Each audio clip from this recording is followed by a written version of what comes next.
Hey everyone, it's Andrew. Welcome back to another week. Hope you're all doing very well. Another week of Ahsoka has come and gone. Here we are. I have a lot I want to talk about, a lot I want to get through today. A lot of thoughts on this episode, a lot of thoughts on where this is going.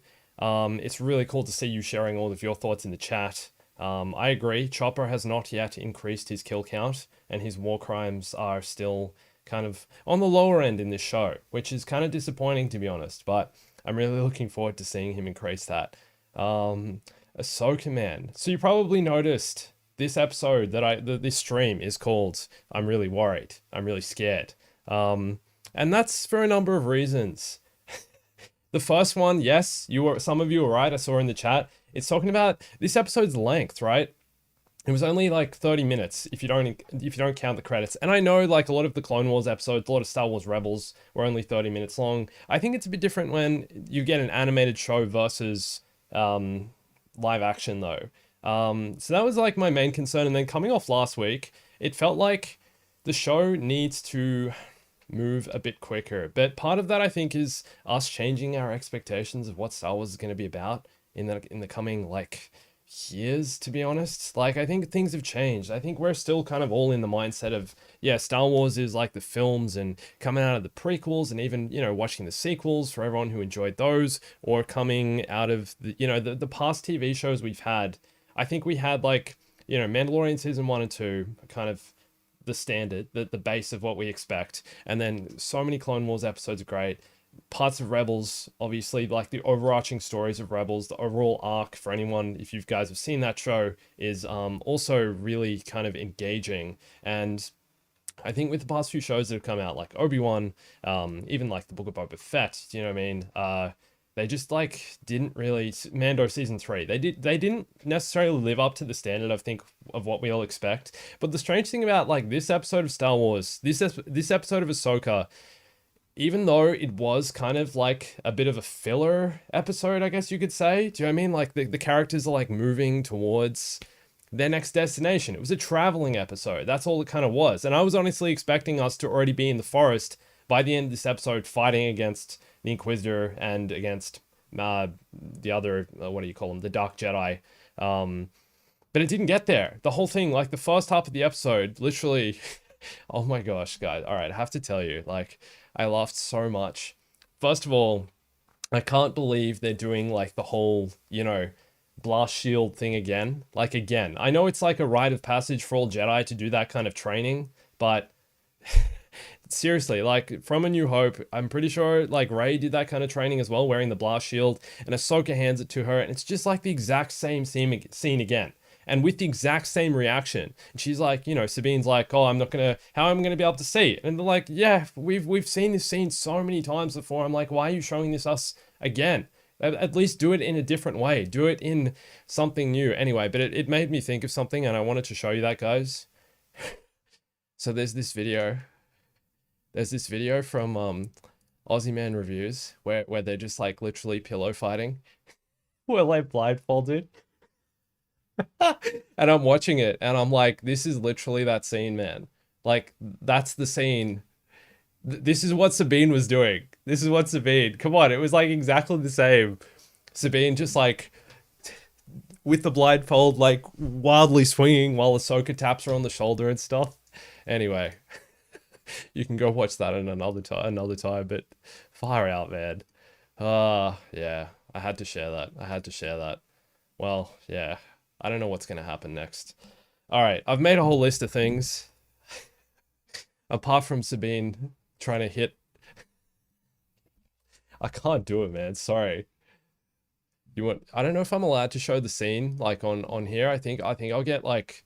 I want to show you, I have, like, Disney Plus open, but I don't think I can actually show it on stream. I think I'll get, like... banned or it'll get flagged, taken down, because like the episode just came out. Obviously I don't own that, it's Disney's copyright. So anyway, yeah. Anyway, I got a whole list of things here. First of all, oh man, General Grievous was in this episode. Hu Yang became General Grievous for like a few moments. I was like, oh my gosh, he's got 4 arms. How many times does a Jedi get to fight someone with 4 arms? That like never happens. Hu Yang with 4 arms. It was pretty good. I enjoyed that. okay? For the opening of the episode, like, it's a meme. This show, you know what, guys, that's what this show is missing. You see, a lot of people didn't like the Book of Boba Fett, but one thing it did have was a lot of memes. And I think this show needs to replicate that. This show needs way more memes, man. And at least we got kind of one at the start with, you know, Hu Yang having the forearms, doing the General Grievous, attacking Sabine. So that was good. Zatoichi. Okay, so obviously Hu Yang was training Sabine, and they were going through a different like lightsaber styles, I guess, lightsaber forms, and you know, Hu Yang was telling her to attack in different ways. Then Ahsoka comes in, I think, and mentions something called Zatoichi, which is a different form, and I looked up like lightsaber forms in Star Wars. Hang on, let's go back to this. Let's go back to this so I can show you. Not this.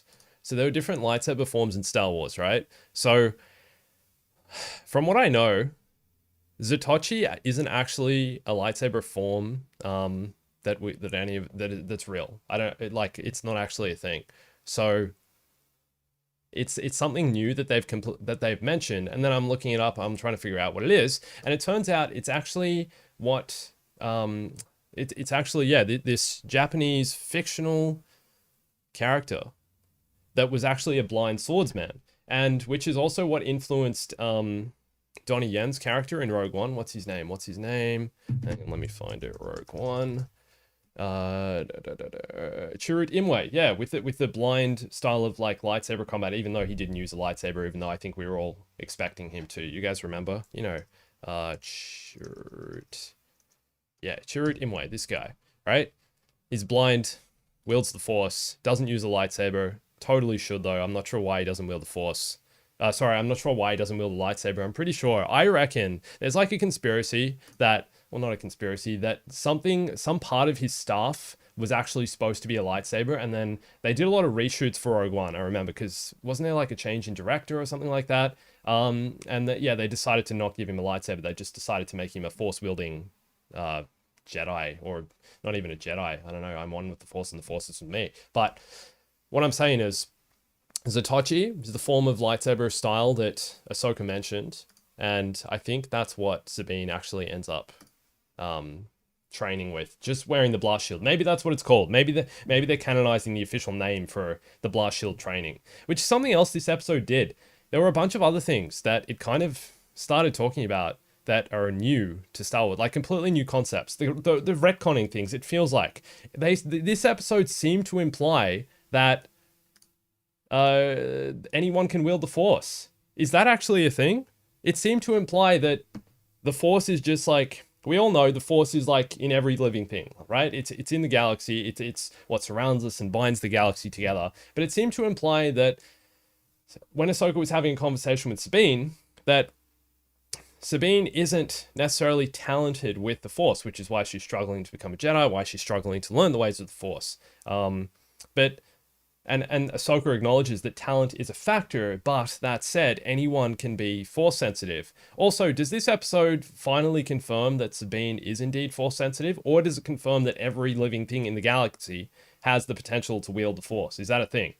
I'm not sure. What do you guys think of that? Like, can anyone wield the Force, or is that what it seemed to imply, or is it more just going down the line of, you know, the Force is all around us? I'm not sure. That's kind of where I came with that, but it's kind of throwing the idea out there that the Force is just this existent thing in the galaxy, in the Star Wars galaxy, and anyone can kind of be immersed in it or experience its power. Yeah. Interesting though, right? Anyone can harness its power if you practice and train. It was kind of like, you know, it was trying to do that George Lucas like teaching a life lesson thing, kind of like what, you know, Yoda, every speech Yoda gives, everything Yoda says is kind of some words of wisdom you can apply to parts of real life, right? Do or do not, there is no try, okay? Like, you know, push yourself, try and succeed, and you will succeed. And it seemed to imply that is kind of the idea with the Force as well. So if you're not talented with the Force, if you're not connected with the Force from birth, you can eventually still learn that talent by training, by practicing, by meditating, by becoming connected with it. So that's kind of my, I don't know, take on that. That's where I think that came from. I don't know if you guys agree with that. I don't know if you agree with what they're doing in the show, kind of implying that, really trying to like push into the concept of the Force. Maybe I'm just completely off the mark as well. But I'm assuming as well, this is what that, there's that film being made that's supposed to explore the origins of the Force.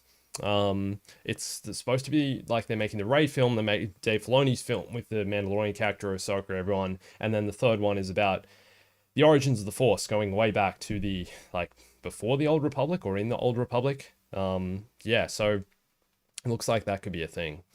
Maybe they'll explore those concepts more then.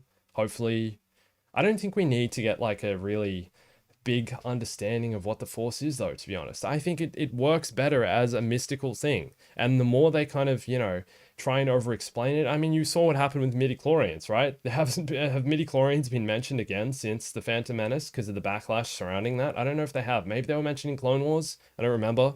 But I think sometimes they try, for new content, for these retcon kind of things, they try and over-explain, like, the concepts surrounding the mythos of Star Wars and any, cinematic universe or lore. And I'm not sure that's a thing that needs doing. Yeah.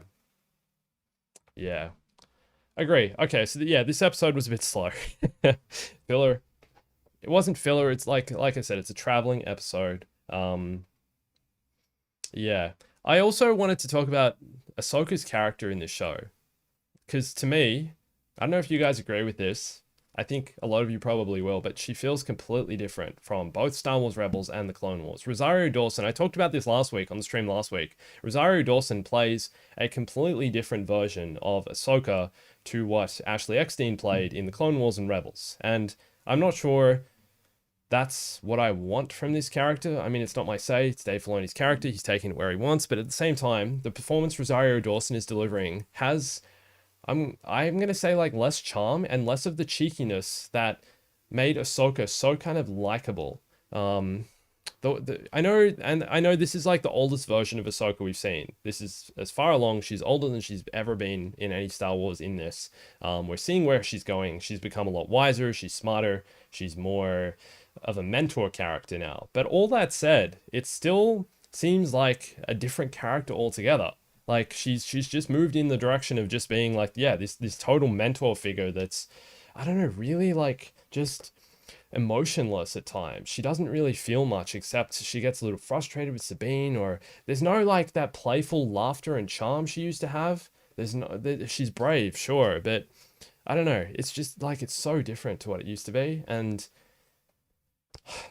I prefer the other one. I've said it. I prefer Ashley Eckstein's performance. I don't know. It's different, man. It's so different. Yeah. Okay. And yeah. So you mentioned Captain Rex, right? I feel like this series already needs to like fall back on cameos. Which I'm not sure is a good thing. Like, obviously we're getting a lot of cameos in the fact that, well, not cameos, they're like main characters. All the Rebels characters are already in the show, right? But the thing is, like, Captain Rex, obviously, especially if he's played by Tamora Morrison, is like a much higher profile character than Sabine, say, or Kanan, or Hera, any of those characters. So yeah, I already feel like they need to be introduced at some stage, because like, it feels like it's just, I'm not getting like as immersed as I want to in the world with these characters it has now. I think we need more of just, yeah, like, I think they need to bring in more characters that are involved in like, the kind of surrounding characters around the characters we already have. Like, focusing so much on Ahsoka and Sabine, when Ahsoka is so different from what she was in Clone Wars and Rebels. Sabine's still like, we're seeing more character development from her, to be honest. But at the same time, like, I don't know, man. I think just like for Disney to pique more interest in the show, it needs to do something pretty special. And I don't think it's done that yet. And I think that's the problem. I like that, maybe it's going to be revealed in the Inquisitor, whoever the Inquisitor is, whoever Marrok is, if he's anyone. Maybe he's just an Inquisitor called Marrok. I'm really interested. The other thing that was disappointing about this episode a bit, obviously it's not where it was going, but they didn't really explore much or any of the Dark Jedi's backgrounds and stories. They were barely in the episode. We had Shin Hati flying after Sabine and Ahsoka in the starship in the those new ships are pretty cool. I'll talk about that in a bit. But then Baylan Skoll, he just like comes in at the end. We barely see any of his character at all. Which was kind of like, I don't know. I wanted to see a lot more of what he was up to and see more of his backstory, because clearly, like, he was a Jedi. He has a history with the Jedi. He potentially even knew Ahsoka, which I think is really interesting. They haven't faced off. They haven't met each other yet. So maybe they'll have an encounter where, I don't know. I remember it being in the trailers where, yeah, Baylan talks about Anakin. He mentions Anakin to Ahsoka and is like, Anakin. I don't know. I don't remember what he said, but he mentions Anakin, and that was like a big draw card. That's the other thing. Hayden Christensen not in the show yet. Obviously, it's only episode 3. It's a long way to go yet. We've got 5 episodes left in season 1. Hopefully, there'll be a season 2. Hopefully, we get some more progression. But at the same time, yeah, Anakin, still need to see that and see his influence on Ahsoka. I think that's what we need as well, because clearly, like, Ahsoka, and that was part of Rebels, like her having that whole experience following, Anakin's fall to the dark side, how conflicted that would have made her feel. Rebels explored her reaction to her learning about Anakin being Darth Vader. And that was such a great moment in Rebels when she realizes and she has that shocked expression on her face and kind of passes out. And then, kind of the follow on from that and the backlash. And then finally the two of them meeting on, what was it, Corvus, I think the planet is, where the Sith temple is, where they have their duel. And she says, I am no Jedi. Like, what an epic moment. And I want to see more of that explored. I want to see, like, where her mind is at in regards to Anakin. Because obviously she still regards him as her mentor and her master. But by this time as well, Darth Vader is dead. He's gone. He's become one with the Force and has turned back to the light as Anakin. So I'm wondering if, like, a Anakin Force Ghost... Here we go. We're getting real speculative now. I'm wondering if an Anakin Force Ghost is at some stage going to come and, I don't know, engage with her in some way or talk to her through the Force. Yeah. I don't know. I'm going to read some of your questions and comments. If you have any questions, leave them here. Anything you want to ask about the episode, anything you want to talk about, let's talk about it. Let's do it. Okay. I'm going to do some of that, and then I'm going to get back to my list of things to say about this show. Oh, here we go. Yeah, Baylan said everyone knew who Anakin was, but few lived to see what he became. Yeah, what a awesome, like, yeah, that moment. There's another moment, I think, where there was another moment that he says something directly. Oh no, yeah, he said Anakin spoke very highly of you. He says that to Ahsoka when they're fighting in that dome thing. It was in one of the trailers. It's on this planet. I'm pretty sure it's coming to that. It's like the portal that leads to the, I don't know what it is. I can't remember. The Eye of Sion? Is that what they're calling it? I think that's just what they're calling the hyperspace ring. I don't know. Yeah. So yeah, it's coming. The Anakin stuff is coming. I'm looking forward to that. I'm assuming that's next week. Episode 4 seems like, I've heard episode 4 is only going to be roughly 30 minutes long, which also has me skeptical. If they can pack it in, man, if they can make it something that's going to be super engaging, then great. But if it's more of what we just had, then these 30-minute episodes are really going to need some kind of boost, or something special is going to happen. And I think it's building. Even I really enjoyed Andor. I know a lot of people are skeptical of Andor. Some people really loved it. Some people think it's the best Star Wars we've had since Rogue One. Other people didn't like it. I guess it's less of a kid's show. But for me, Andor was like, yeah, it's great. And the first, like, I reckon, like, 5 episodes of that show were pretty, like, slow, and I was super skeptical, and then it just, like, takes off and gets really good. So that said, yeah, maybe it's coming. Maybe it's just too early days. They're still doing the setup. Last few weeks they were doing the, like, hey, we're continuing on from Star Wars Rebels. We did Rebels, and this is what happened in Rebels. They kind of explain that. Hopefully next we're just going to yeah, like, get some actual progression going in the show.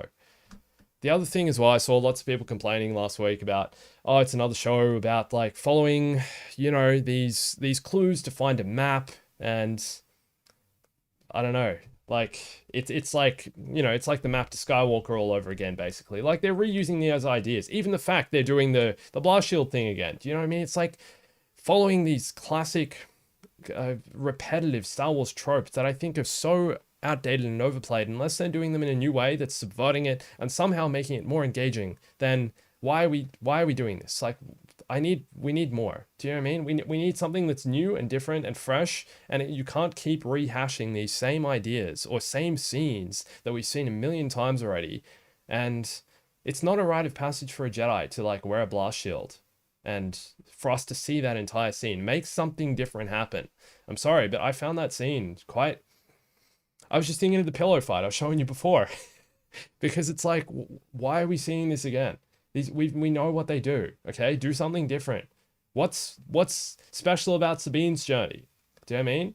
Obviously, she was going to fail that challenge. She was going to struggle. Same thing happened to Luke. Same thing happened to, I'm pretty sure, Rey. Well, Rey was good at everything though, so I'm not sure.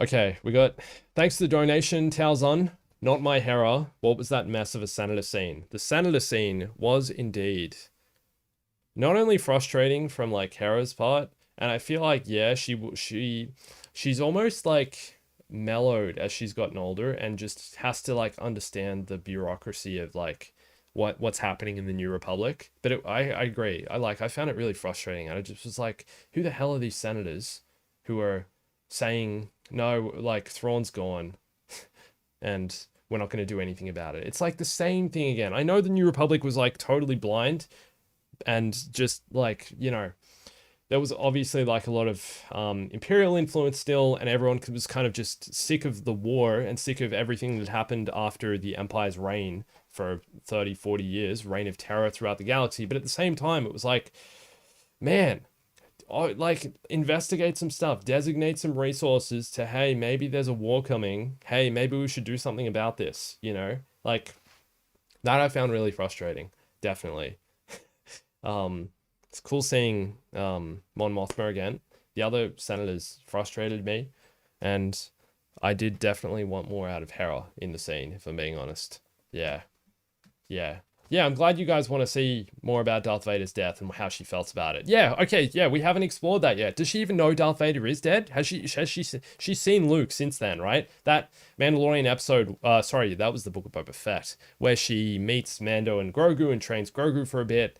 That's after the Return of the Jedi, right? So she knows that Vader's dead, and we're yet to experience any reaction to that. We're yet to see anything surrounding that. I can't wait to explore that. For her character, man, that's important. That's like integral to kind of who she is. Yeah. Okay, definitely need that. All right, I'm gonna read some more comments. Do I think Marrok is Starkiller? Ah, man, I really don't think so. I don't think Marrok has showed enough competency yet to be Starkiller. He's not powerful enough. Starkiller was incredibly powerful, and unless he's like a clone, and because Starkiller was of course a clone, they cloned Galen Marrok multiple times, trying to create the perfect clone. That was kind of the idea of the Force Unleashed games, and trying to bring Starkiller back into the canon. I think it's a cool idea in some way, even though George Lucas notoriously hated the character, saying that he like nerfed Vader. I think that's why George Lucas didn't like the character, because Vader, of course, was supposed to be like the most powerful Sith Jedi kind of ever, even though he was bound by his suit and was kind of limited by that. But in terms of wielding the Force, he was supposed to be the most powerful Sith. I'm pretty sure. Is that wrong?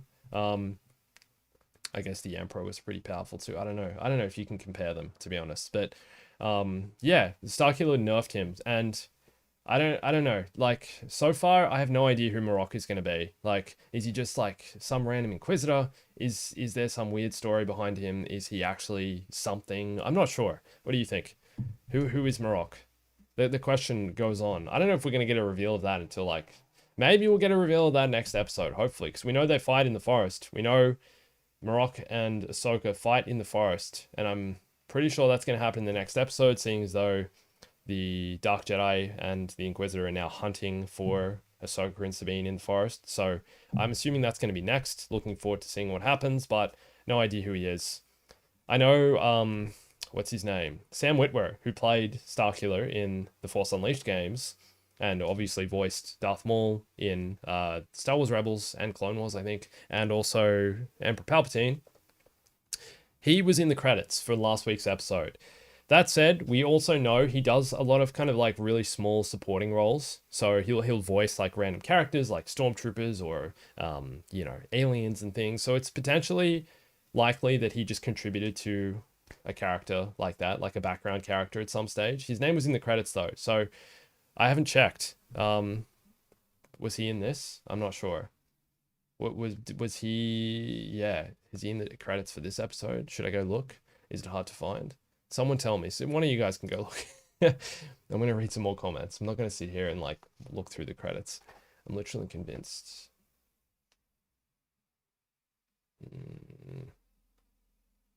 All right, reading more comments. What if we see Wolf? That'd be cool. Yeah, more clone troopers. Is Wolf still alive at this point? I can't remember what happened to him. He's still around, right? That'd be cool, but yeah, unless it's a flashback. I wonder if the show's even gonna get any flashbacks. Like, we're gonna get Clone Wars flashbacks and stuff at some point. Is that something we want? I'm not sure. Yeah. Yeah, Anakin's alive as a Force ghost, correct? Yeah. Zeb, where is Zeb, man? We haven't seen Zeb yet. He's someone who has to come back into the show as well. When are we getting Zeb making his return to Star Wars? Or since, was it, he was in Mando season 3, I think, yeah. So that'd be cool. I mean, they've basically recreated the character already, so he's ready to go. He's ready to, they can put him in Star Wars literally at any point they want. So I'd be very keen to see Zeb come back. Yeah. But, you know, again, like not like at the top of the priority list. Still need more I don't know, meaningful things to happen, I guess. I'm really curious if they're going to kill off any characters as well, because obviously like Kanan dies during Star Wars Rebels, right? And that's a huge turning point. Ezra wasn't in this episode in a flashback or in a hologram at all either. So he, you know, we know he's in the show. In what capacity, we have no idea yet, but he's definitely coming. So looking forward to seeing him. But yeah, I think more needs to happen before we can just like, oh yeah, here's this old random character and another one. But yeah, who's going to die, man?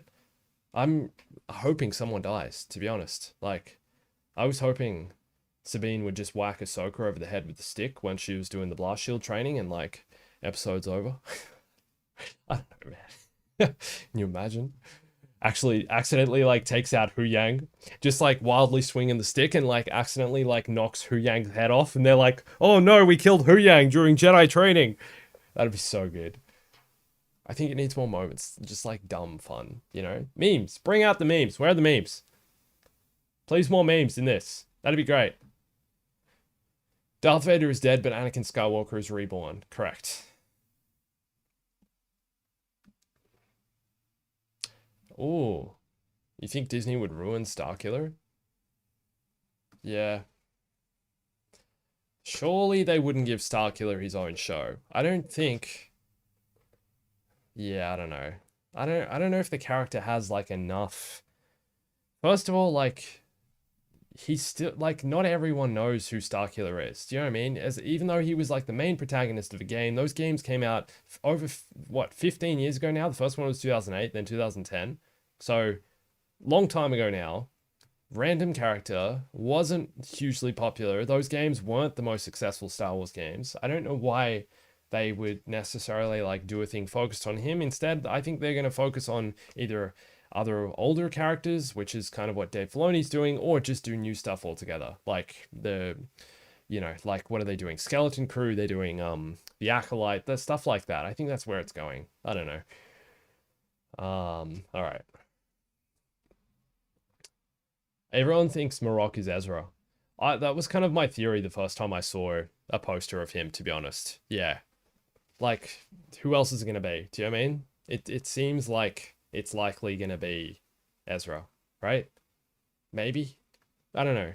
Body shape, if you kind of like break it down to that as well, is kind of, he looks like thin. He doesn't look like a big buff kind of character. It looks like someone who's kind of a bit on the skinnier side, obviously knows how to wield the Force, so knows how to use a lightsaber. You think Ezra has become a... Okay, but the thing is as well, if Ezra, the Purgil, right, took both Thrawn and Ezra into the unknown, basically, right? Into the unknown regions. We don't really know where they've gone. That's why they're building that Ring of Sion thing, Eye of Sion, to travel there. How would Ezra have been separated from Thrawn, and how would, Morgan Elsbeth and the Dark Jedi recovered Ezra separately and then convinced or transformed him into an Inquisitor? I don't know if that's true. Also, Darth Vader was, yeah, I don't know. Unless somehow Darth Vader got a hold of Ezra, and that's kind of going to be the turning point or the twist in this whole thing. Maybe before Darth Vader's death.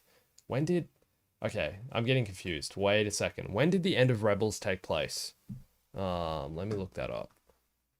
Star Wars Rebels. Season 4 timeline. Like, when did that happen? 1 year... Yeah, okay, so it's before the Battle of Yavin. Okay. So, do you think it's possible Darth Vader got a hold of Ezra at some point and, like, turned him into an Inquisitor? Is that what happened here? I don't know. I don't think it's Ezra. I do and I don't. It could be. I have no idea. I have no idea, man. It could be literally anyone. You know what I mean? It could be Jar Jar Binks under there. We don't know. That said, like, the head shape. I loved how the Inquisitor was still wearing the mask in the ship as well. In those little starfighters. Like, that thing looks like it'd be so hard to see out of the helmet, right? How is he seeing through in a starfighter and flying a ship in space and trying to shoot? No wonder they missed all their shots. Why couldn't they shoot down the ship? Ahsoka's ship and Sabine just like sit and duck, right? They're like right out there in the open and they still couldn't hit it properly. And also the other thing, when Ahsoka was like on the wing of the ship, when she's like, yeah, I'll be back, I'm going outside, and she's like got the spacesuit on, which I thought was pretty cool. But then the starfighters come in and are shooting at the ship, and Ahsoka's just like doing these barrel rolls and spinning, like, and blocking the starfighter blasts. Why did they not just shoot the ship? Why, like, I think they're clearly not smart enough to know that, hey, maybe if we shoot the ship that's completely disabled and has no shields, the whole thing will explode, Ahsoka will die, Sabine will die, and we win. But they didn't. They aimed for Ahsoka. To me, that didn't make sense. That was a bit dumb. I was thinking the whole time during that scene, I'm like, if this was a video game, like, whoever was in those starfighters would have just, like, completely owned the rebels, Ahsoka and Sabine, like destroyed their ship out of nowhere, like gone within seconds. Anyway, yep. Marrok, Ezra. Here we go. All right, I'm reading. Here we go. All right, you guys want? Yeah, all right, that's a good idea. Let's talk about like the technicalities of the show and how it's like actually filmed, because that, like, there were parts of it were impressive. I really enjoyed the set of the interior of the starship that Ahsoka and Sabine are flying on, and Hu Yang, we can't leave Hu Yang out, is pretty cool. There was one shot where the table kind of comes out of the ground, like slowly lifts up, and in that exact same shot, they both sit down at the table. So it's an actual physical real set. I don't know if the backdrop or parts of it are either blue screen or the volume. But it looks like it's an actual built set, which is really cool that they've, kind of gone to that level to do a cool shot like that, where you're seeing the characters and the actors interact with their actual environment, and it's a real thing, and they can actually sit down. I really appreciated that. I love seeing it like come out of the ground, and then it's like a real table that they can actually sit at. That's pretty cool. In terms of like the dogfight and stuff in space and them chasing the ship, I thought it was okay. Like, it's not like the best kind of starfighter stuff. I think the shots of the fleet are more impressive, of like the New Republic fleet and stuff. I thought they looked really cool. I also like that each kind of location we're going to so far feels unique. For example, the forest, this new forest planet we're going to, I like that they've got those, they kind of remind me of cherry blossom trees. I don't know what they're called, but the red leaf trees. I don't know if is that seasonal as well. Does this planet only have red leaf trees at this time of year? But it's cool. It's a unique location. It's somewhere we haven't seen in Star Wars before. And the biome is interesting. It feels new, and it's refreshing not going to another sand planet. Let's be real. How many sand planets we got? Can we list them all? I guarantee I'll try to list them, and I'm gonna miss some. Okay, so Tatooine, obviously. We got Geonosis. We got Yep, one sec. Pisana is another one. Oh man, I've already missed Jakku. There's definitely another one I'm missing. There's like another big one. Oh man. I don't know, man. There's a bunch, man. There's so many sand planets. So I'm glad we haven't gone to a sand planet yet. I'm wondering if Ahsoka is going to revisit Tatooine, go back to where Anakin was born. Did Ahsoka ever go to Tatooine? I can't remember. Was there a Rebels episode or a Clone Wars episode where she goes to Tatooine? I don't think so. I could be wrong about that. Tell me if I'm wrong, please. Please tell me if I'm wrong. Please tell me all the ways you think I'm wrong and all the ways you disagree with me. All right, let's read some more questions, fellas. What have you got for me? Siege of Mandalore flashback. Yeah, okay, that's it. I want a flashback to the last time Ahsoka interacted with Anakin. Whether that was in the Clone Wars era when she was still a Padawan, I kind of want them to see. I want to see them do that. I want to see like a live action version of Ahsoka where she's a Padawan or younger. You know, like around the Clone Wars season 7 time. I want them to almost like recreate that scene in a similar way. I guess they recreated the scene with Sabine, you know, touching the mural on the wall, and then you know going off with Ahsoka. I want to see like the same kind of thing happen for the Clone Wars and see her last interaction with Anakin and see how that went down. That I think that'd be really sweet and yeah, a good way to kind of, I don't know, just like connect with the past and connect with Anakin. I really think this show needs to like focus more on Anakin a bit going forward and just he's in the show. He's going to be a big part of it. It looks like they're going to introduce that in the next episode when Ahsoka seemingly faces off against Baylan Skoll. I don't know if that's going to happen in the next episode. I really hope it will though, so that we can like get the ball rolling on the show. But that whole thing they're going to explore with that, I think is going to be what's like going to be the most interesting thing about this. Do you know what I mean? Like they're going to really go deeply into Ahsoka's feelings for Anakin, you know, her whole progression of that whole thing, of Anakin falling to the dark side and then coming back to the light, how she felt, even like discussing him becoming Darth Vader and stuff. Like there's so much to kind of explore there. That was only honestly like, yeah, they explored it in Rebels, but it was still only kind of like touched on. Do you know what I mean? It wasn't like they went deep into her emotions, her feelings about it. I love there's like a really creepy scene where I think it's when they go into it was it the no, it was another temple. I think it was a Jedi temple, and yeah, she has a vision and she sees Anakin, and Anakin says to Ahsoka that she's failed him, and it's like a huge moral dilemma for her. Like I love it. It's that is such a powerful scene from Rebels, and I really would love to see that kind of thing explored in this. Right now, here's the thing. I don't think they're exploring much of kind of. So far, this show isn't about Ahsoka. I think that's part of maybe the problem. The show is about Sabine, which isn't necessarily a bad thing yet, but it's like I want to see more of like how is Ahsoka feeling? Who is Ahsoka? What's you know, what's she experiencing on the inside? What's her reaction to everything that's happened in the galaxy so far? What's her reaction to Anakin? They haven't explored the emotional side of her yet, which is something I think they did so well with Ashley Eckstein's portrayal of the character, even in the acting. Like, I know I keep talking about this, but Rosario Dawson's acting compared to Ashley Eckstein's is very much, it's much more like, you know, I don't know. It's like, what's the word for it, man? It's like very kind of, I'm not gonna say like robotic, but like, you know, like you feel like you're kind of, it's emotionless. I'm not feeling much emotion. Let's just go with that. And I know, obviously, like acting for animation is completely different as well. You kind of have to use your voice much more expressively to get the performance across. And it's an animation. It's a different thing altogether. But I want to see more of that. I need more of that in Ahsoka. Ahsoka needs more of that in her character. I think that's so important for who she is and for kind of, you know, her exploring the whole Anakin thing. I think there's so much they can do with that, and they're not hitting those points yet. Yeah. All right.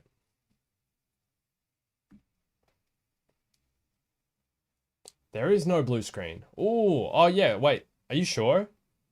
So they're using the volume, that giant LED screen with the it's got the Unreal Engine projected on it. Okay, you think they're using that for the entire show? There is some blue screen though. They still do use some blue screen for some of these things. I don't know if they're using it in this show, but they used it on the Mandalorian, Book of Boba definitely, and Obi-Wan definitely. Just reading more of your comments. Marrok and Ezra, thanks for another donation. Talzan, appreciate it, man. Thank you. Marrok and Ezra, World Between Worlds travel. That is potentially interesting. That would make sense as well.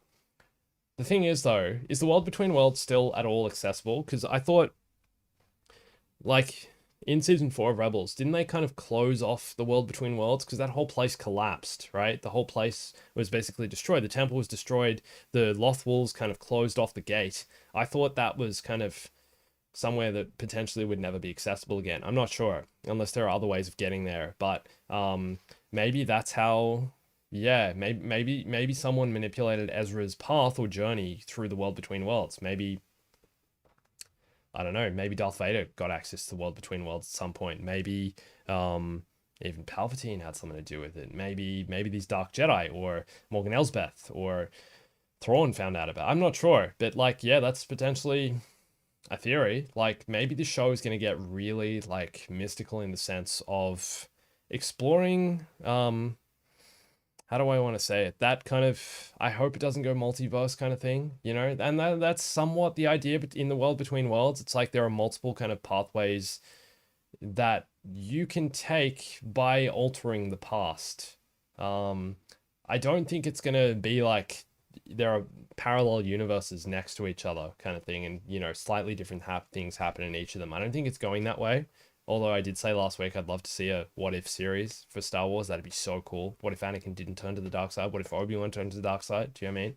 But in terms of like, yeah, the World Between the Worlds, the way they use that, I think it's more about like altering the future and altering a person's path and the events of what happens. And that's part of the conflict Ezra is presented with in the World Between Worlds. If you remember, he wants to grab Kanan and stop him from dying through the portal. But Ahsoka convinces him not to because it would mean that all of them would die. Kanan sacrificed himself for the rest of the crew. So, and that was his sacrifice and that was his choice. And had he not done that, then it would have affected everyone else's lives. They wouldn't be there. So I think that's a good way to, if they're going to explore this kind of like different things can happen angle, not different universes, but there's like, you know, different outcomes to life basically, based on your decisions, then I think that's kind of the way to do it.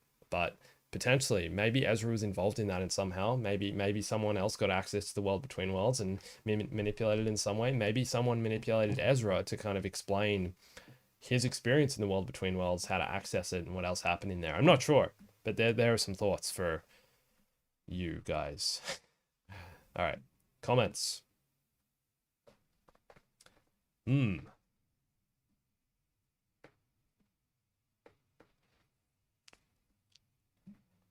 Yeah, I'm seeing some people. Yeah. I'm seeing some people like aren't necessarily enjoying the series, enjoying the show, which totally understandable. Yeah. It's got it like, you know, thing of like, all right, this is what I wanted to talk about as well. This is a big thought, all right? Just let me have a drink. I got a big thing to say, okay? All right. I think we need to maybe change our expectations around Star Wars and what we expect from series like these. Halfway through this episode, I started thinking this is kind of, they're going like the serialized Star Wars route, right? So the more series they make, the more different episodes they make of these kinds of shows, the kind of different ideas around Star Wars we're gonna get, I guess. And but also at the same time, it's not necessarily. I think the bar is set so high for Star Wars because of the expectation of what it was right from the beginning, right? When the original trilogy came out, everyone loved Star Wars. And then when the prequels came out, everyone hated the prequels, right? At the time, everyone who grew up with the original trilogy hated the prequels. I loved the prequels because I was a kid growing up during them, like a lot of people were, and really connected with them. I am not sure. But the thing is as well though, like those two, like original trilogy and prequels set the standard for where kind of Star Wars is. We expect that level of production, that level of storytelling, that level of, creativity, the lightsaber duels, the amount of action, the budget those films had was absurd. Do you know what I mean? To make those things. And the amount of time and effort they put into it was insane. What we're getting now with Star Wars is much less a product of that scale and more of, hey, we're going to make more content, but it's going to be not as deep and, more just kind of, I guess, fun in some ways. And I think that's what's changed about Star Wars. And I think we're all watching, every time we watch something Star Wars, we're expecting it to be on the same level as your favorite Star Wars thing. For a lot of people, that's the original trilogy. For some, like my favorite film, Star Wars, is Revenge of the Sith. Like, I grew up with it, loved that era. It was great. The prequels, man, the lightsaber duels, the storytelling, the drama, the emotion of Anakin turning into the dark side, everything that happened with Padme, it just like, it gets me every time, right? That's for me, peak Star Wars. So anything that falls below that is like, this isn't as good. And I'm trying to get back up to that level, right? And it's still for me, like that came out in 2005, it still never got there, right? I've never seen anything as good in Star Wars for me personally as Revenge of the Sith, right? I'm sure you feel the same about another Star Wars thing. Maybe for you it's Rogue One. Maybe even it's the sequels for you. Do you know what I mean? Maybe where is your bar set? And when it comes to these kinds of shows, I think we need to stop expecting Star Wars to be that like mind-blowing pinnacle thing. These are shows created like to make money. Let's be real. Like it's a production created to try and keep us engaged in this galaxy and explore more of like the side stories and subplots in the galaxy, smaller characters, side characters, everything else surrounding the Skywalker saga, but also the broader galaxy surrounding Star Wars. And I don't think anything is necessarily ever going to achieve the peak that it had for whatever was your favorite Star Wars. And every time I watch like an episode of like this show or another show, I'm expecting that. And I think that needs to change. I think you can't be on that level because it's unrealistic and it's never going to get back up there. The shows are created for a different reason. Do you know what I mean? Like they're not, yeah, they're trying to like inspire and like keep you engaged in this galaxy and keep you so like immersed. But at the same time, it's like, it's so different. It's just different nowadays, and even the writing's different. The approach they're taking with the writing is different. The time they have to make these shows, they're making 8 episodes that each have like, I think like a few $1 million budget. Like the budgets from what I know are like pretty decent. In like a short amount of time than they have to make a feature film, right? Or a series of feature films.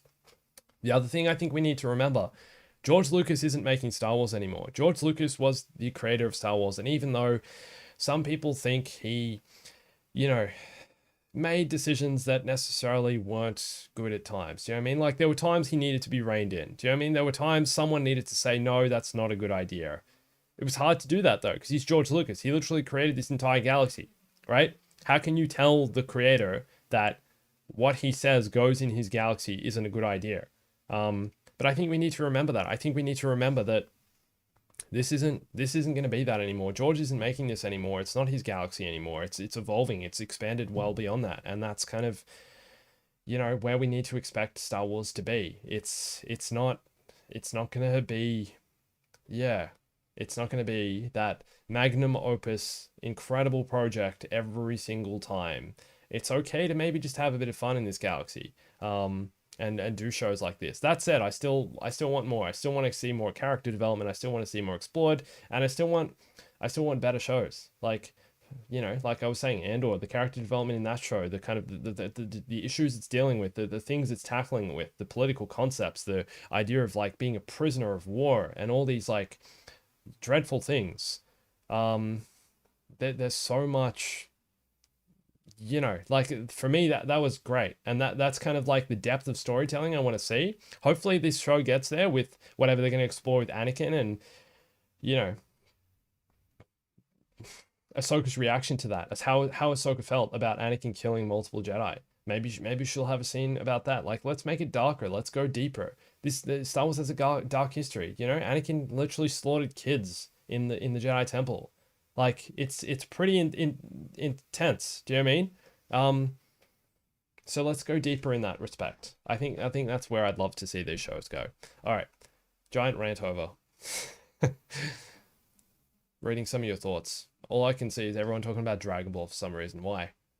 I talk for Bombastic. Watch Dragon Ball. I've seen all the Dragon Ball, man. I saw Dragon Ball Z. I grew up with that as well when I was a kid. I loved it. Yeah, obviously. Dragon Ball Z. I played Dragon Ball Z Budokai. Maybe I'll stream that one day. Can you imagine streaming Dragon Ball Z Budokai? You know Budokai? Surely you guys know that game. Anyway. Maybe we'll talk about it at the end.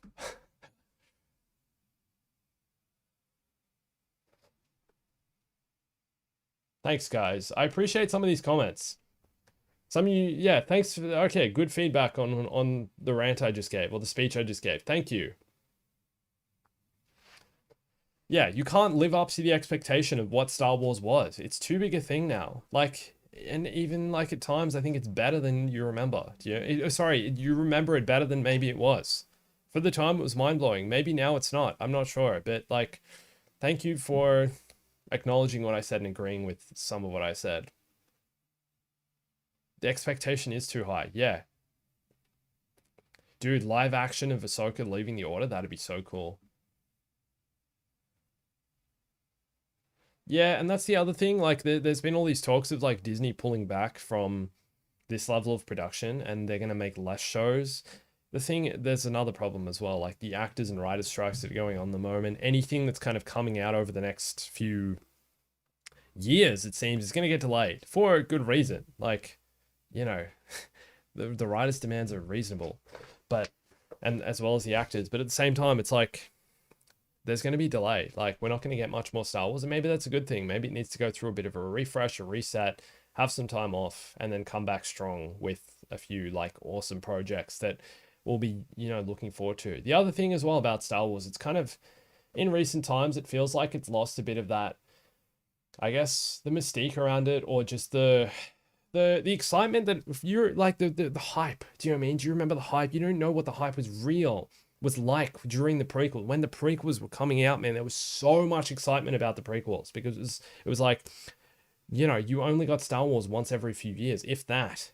Around then, you know, there was 6 movies. That was it. Apart from the early expanded universe, you know, you read comics, books, novels. Clone Wars was just starting up then.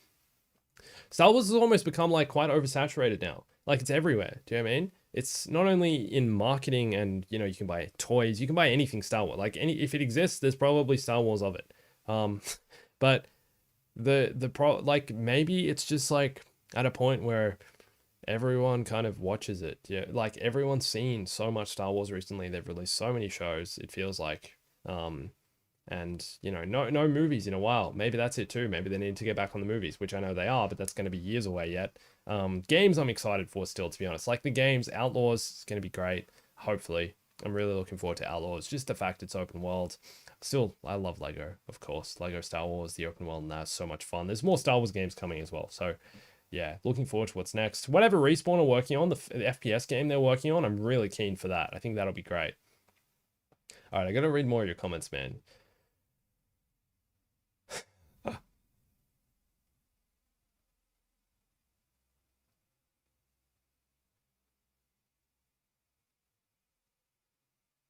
I don't know if Cal's gonna make an appearance, man. Yeah, Cal Kestis coming into Star Wars? Yeah, not sure about that.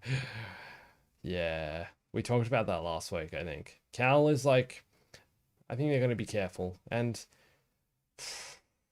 like, is the actor's not even old enough yet. to unless they like make him look older for this point in the timeline, it's like 30 years later or something, right? When's Jedi take place? It's like 10 years after Jedi Survivor takes place 10 years after Order 66. So it's like years away still. Yeah, nah. No Cal yet.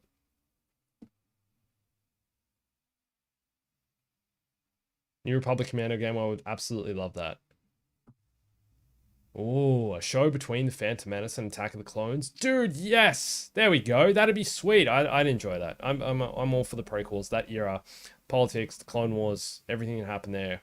Yeah, let's get that going. What about like more about like the creation of the clones?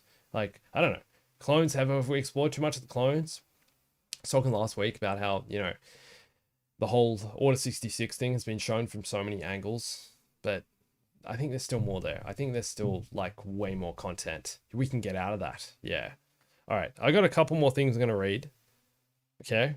From this episode. Jason, we got our first look at Jason. Jason Sindula. Yes. I got it right? That was cool. Watch 30 minutes. Yeah. Okay. Marrok is Lizzo. Oh man, I mean, at this point, it could be anyone. Could be totally anyone. That'd be so cool. Can you imagine? Um, Here's the other thing.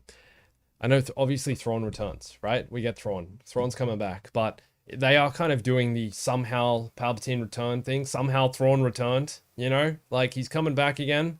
I don't know, man. Is that a good thing? One sec.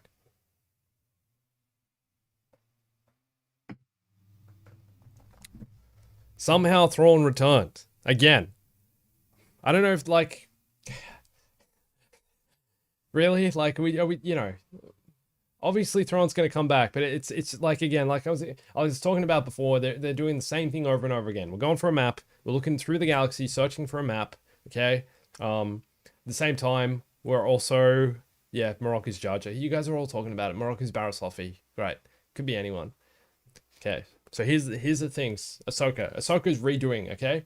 It explained everything that, it explained who the characters are for Star Wars Rebels. All right, that's fine. Okay, I'm okay with that. Now we're doing someone searching for a map, right? A map leads to someone. It's like the map to Skywalker from the sequels, right? Then we also did the blast shield scene that Luke's done, that Rey's done, that we've seen 1,000 times in Star Wars. That's so overplayed that I'm so tired of seeing done in the exact same way as every other time. Like do something different with it, right? And now, we're also getting the somehow Thrawn has returned, and the New Republic are like that can't be. At least I guess in the sequels they were like, Palpatine's back, and they accepted that in some ways, I guess. Well, I can't remember. I've only seen the Rise of Skywalker once, man, and they what happened? They came back. I don't remember what happened, man. What happened? Why did the New Republic? Why did the what are they called? Resistance finally go to Exegol? Did they? Because Lando got them all together. They believed in they believed that Palpatine was actually back. Were they skeptical about it at the start? Like they're skeptical about Thrawn coming back. They're doing that blindness thing, which makes sense for the New Republic. That's how it was in the expanded universe stuff. In Star Wars Legends, that's how it was.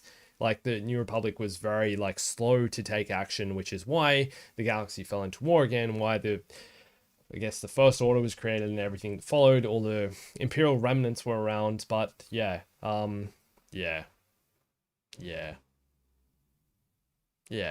Somehow Thrawn is back.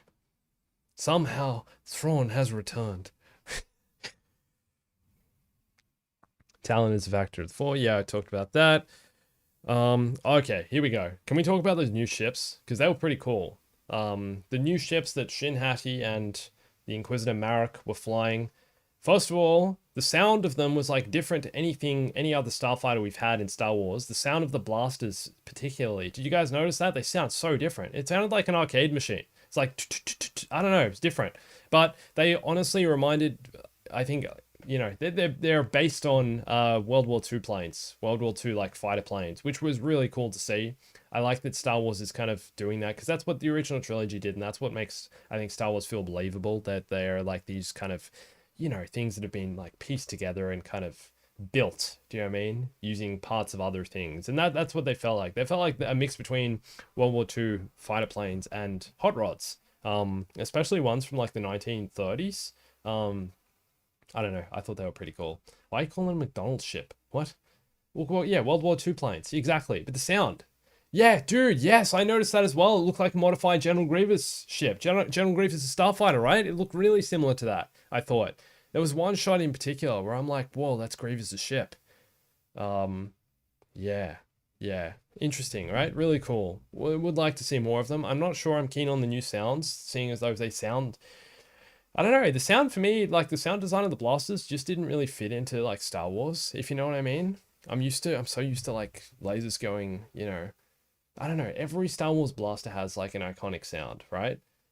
To be fair, I didn't like the sequel sounds as much. They were a bit weak in comparison to especially the prequels and original trilogy stuff. But these new ships, interesting. I like that they're like General Grievous's ship and like the World War II fighter planes. Don't know if I liked the sound of them and the sound of the blasters. Also, the accuracy is completely off, seeing as though they completely missed Ahsoka's ship. Like, how many times? Like, they couldn't hit her ship. Why? Anyway. And the space whales are back. The Purgle, yeah. Which is also, I don't know, pretty cool. Like, I like that they're introducing that concept, that they travel through the hyperspace lanes, and that, you know, that's potentially how they're going to find Thrawn and Ezra traveling on these same hyperspace tunnels that are used by the Purgle whales, space whales. They travel through galaxies. So I thought, yeah, so that, okay. Ahsoka, like, in Star Wars, right? You can't travel between different galaxies. Is that... It's all one galaxy. Is that the idea? It's like one... Okay, and then, yeah, they have different star systems within the galaxy. Because Ahsoka asked, what's his name? What, the droid? Hu Yang. She asked Hu Yang, like, are they able to travel? Is this hyperspace ring or whatever that they've built, the evil guys? My brain's starting to go, as you can clearly tell. I've been talking for an hour. I'm like ready to fall asleep.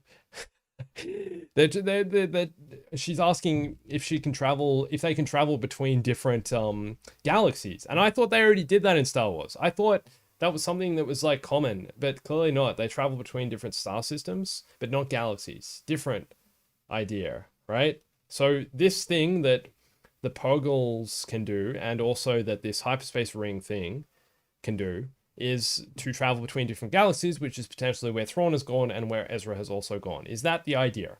Because that's pretty cool.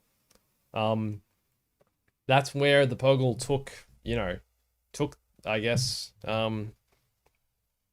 that's where the Purgle took Thrawn and Ezra to another galaxy, to another... I guess it is a long time ago in a galaxy far, far away as well. So it like it's one galaxy, and then they're in a different galaxy. Maybe they're just in the unknown regions. I'm not sure. I'm looking forward to seeing whatever develops there, because I found that really, really interesting. Yeah. Thanks for the super chat, Bruno Arietta. Really appreciate it, man. Thank you. All right, I got some more questions here. Yeah, lots of spinning. It wasn't a good trick for them, was it? I mean, Ahsoka's ship span. I guess it was a good trick for her. Not as good as... Oh, she's channeling her master. Anakin doing that when he was 10 years old. Do you mean? I'll try spinning. That is always a good trick, especially when you're Anakin or Ahsoka, I guess. Yeah. Ooh. Oh, what? What? Are you serious? No, surely not. Okay, so Talzan, you're saying that the ring, the hyperspace ring, is potentially built to bring back Thrawn's Star Destroyer, the same way a Jedi Starfighter like Obi-Wan's can dock in that hyperspace ring that goes around it. Are you saying that's potentially when it's going to be for? That's kind of cool. I don't think so though. Surely it's just destroyed by now though. I think it's just a travel thing. I don't know. I could be wrong. Yeah. Here we go. Producers should play some video games to know how space combat works. Yeah, go play Star Wars Squadrons. Like, really good, fun, accurate, I guess you could say. It's like the most accurate starfighter combat in a Star Wars game, especially in VR. If you play the game in VR, man, it is fun. Yeah. Yeah. Reading more questions here. Just give me 1 second. Lots of interesting stuff.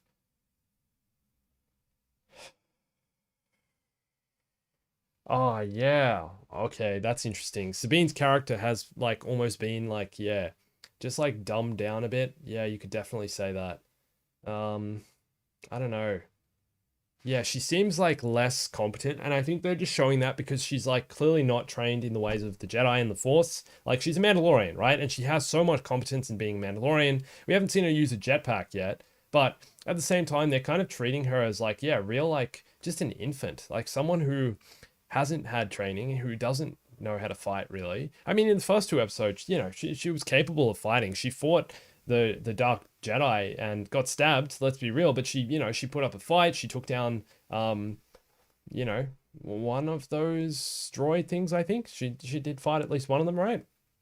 Um, yeah. So I don't know. I don't know if I like that. Yeah, I agree. I agree. There could be a lot more like done with that. Um, I don't, yeah, I don't necessarily like that they're not treating her with the respect that her character necessarily deserves. I think that's what I'm trying to say. I think she can, I think there's a lot more she can get out of her character, and they're not really giving her the respect that her character that she had in Star Wars Rebels had. Um, so yeah, I'm looking for a moment that's like a turning point for her, and I think that might happen in the next episode in the forest where she has to face against the Dark Jedi with her lightsaber. Like that's going to be a real turning point, and hopefully that will gain her confidence. That said, Sabine clearly like changes around Ahsoka. Like she does feel like Ahsoka's always judging her and feels that kind of, you know, from them. So maybe should, you know, maybe she needs to gain confidence around that. I don't know. It's different. It's very different to Rebels, like we're saying. Yeah, they're doing different things with all the characters to Rebels, aren't they? That's a big thing. Yeah. Chimera is a very special Star Destroyer, yeah. Yeah, the Magistrate is a Night Sister, I think. Yeah, she's definitely like Dathomirian, or she was like trained. She knows magic, right? She used it in the last episode. She you put the green thing. She used the Force, the magic, and the green like smoke stuff that they like Marin uses came out of the I don't know that bubble thing they were in. Yeah, she is definitely Night Sister.